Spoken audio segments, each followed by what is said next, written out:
Colonel Tikku, आपको लगता है हिंदुस्तान न चाहते हुए भी युद्ध में उलझ गया और उलझता जा रहा है? देखिए, मुझे लगता है कि भारत अपनी तरफ से पूरी कोशिश कर रहा है कि कम से कम कंट्रोवर्शियल इश्यूज से दूर रहे, लेकिन जैसा सर ने बताया अभी, मिडिल ईस्ट के अंदर अभी नहीं, पहले से इंडिपेंडेंस के बाद से अगर आप देखें, जब भी वहाँ कुछ होता है उसका डायरेक्ट असर हमारे ऊपर होता है दो कारणों से। एक, क्योंकि हम नेट इंपोर्टर हैं एनर्जी के, और जब भी वहाँ कुछ होगा इफेक्ट हमको होगा। और अभी आप देख रहे हैं, हालांकि भारत ने ये स्टेटमेंट दिया है कि हम ज़्यादा निर्भर नहीं है खाड़ी के तेल के ऊपर, लेकिन तब भी असर यहाँ हो रहा है। दूसरी बात मैं कहना चाहता हूँ, तेल तो छोड़ दी, उसमें तो अभी बढ़ोतरी नहीं हुई क्योंकि हम कम तेल लेते हैं उस एरिया से, लेकिन हमारा एलएनजी पर बहुत असर पड़ेगा। और आराम को बंद हो गया, और अभी एक स्टेटमेंट आई है कतर से, वो कह रहे हैं कि हम तो एलएनजी की प्रोडक्शन भी बंद करेंगे। तो आप कुछ भी कीजिए, इतना बड़ा युद्ध मिडिल ईस्ट में हो रहा है, भारत को इफेक्ट करेगा ही, और एडवर्सली इफेक्ट करेगा। अब हुई बात श्रीलंका के शिप्स, ईरान के शिप्स की डिस्ट्रक्शन। देखिए, पॉइंट ये है, क्या अमेरिका ने इंडिया को फोरवॉर्न किया था कि हम ऐसी कार्रवाई करेंगे? क्या इंडिया को मालूम था जब ये जहाज यहाँ से सेल होगा और इंटरनेशनल वाटर में आएगा? उनको बताया था? मुझे नहीं लगता बताया। अगर बताया होता तो वो भी कोची में बैठ जाते। Same problem is with Sri Lanka also. Sri Lanka तो बहुत ही नज़दीक है, हालांकि उनके दायरे से 12 नॉटिकल किलोमीटर तो बाहर था, लेकिन उनके लिए तो और भी बड़ी समस्या है।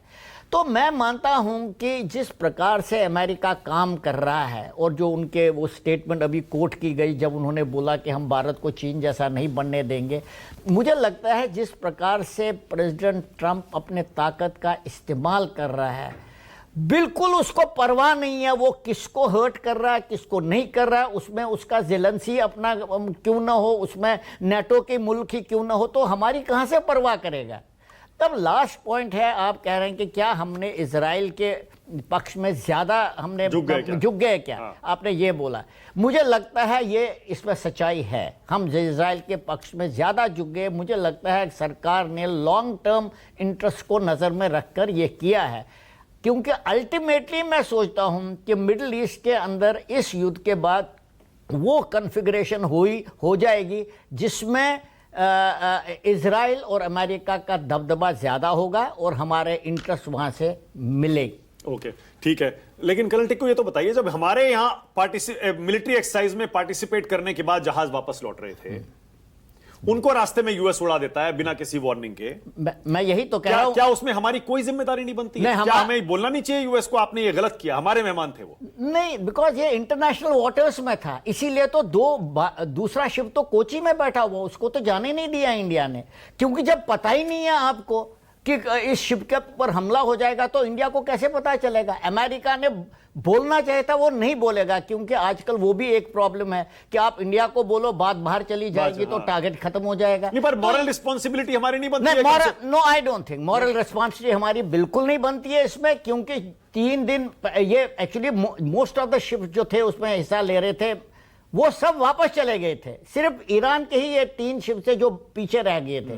तो हमारी तो मॉरल रिस्पॉन्सिबिलिटी बिल्कुल बनती ही नहीं है इसमें। हाँ, एज अ कर्टसी अमेरिका को इंडिया को बताना चाहिए था, लेकिन आप जिस प्रकार से अमेरिका काम कर रहा है आजकल, मुझे एक्सपेक्टेशन ही नहीं है कि वो इंडिया को बताएगा। क्या कह रहे हैं सतीश जी? मैं तो बस इतना ही कह रहा हूं मानक कि भारत में ट्रंप के लिए कितना दिन तक हवन होगा। अगर भारत में क्या इतनी हमारी मजबूरियां हैं कि क्या हम अमेरिका के खिलाफ रूस के साथ मिलके अंदर अंदर बात करके, जरूरत पड़े तो चाइना के साथ भी बातचीत करके, जरूरत पड़े तो एशिया के कई और देशों को मिला करके, क्या हम जनरल साहब, टिक्कू साहब, क्या हम कोई बयान भी नहीं दे सकते उसके खिलाफ? खड़ा नहीं हो सकते थोड़ा बहुत? नहीं, उससे हमें क्या फायदा होगा? अच्छा। बयान देने से हमें क्या फायदा होगा? आप मॉरल पोस्चरिंग तो करेंगे, लेकिन जमीन जा रहा नहीं, है ऐसे वो लगातार आपको कुछ से कुछ करता जा रहा है। अरे सर, करते बैठे रहेंगे आप? अरे सर, वो नेटो के देशों के साथ जिन्होंने उनके लिए लड़ाइयां लड़ी, जिनके फौजियों ने अपनी सेक्रीफाइस करी उनकी लड़ाई में, अफगानिस्तान में, सेकेंड वर्ल्ड वॉर में, इराक में, वियतनाम में, हर जगह उनको वो लिहाज नहीं कर रहा, उनको वो पीछे उनके हर हित की बात वो नहीं मान रहा है, तो इंडिया तो बहुत दूर है उससे।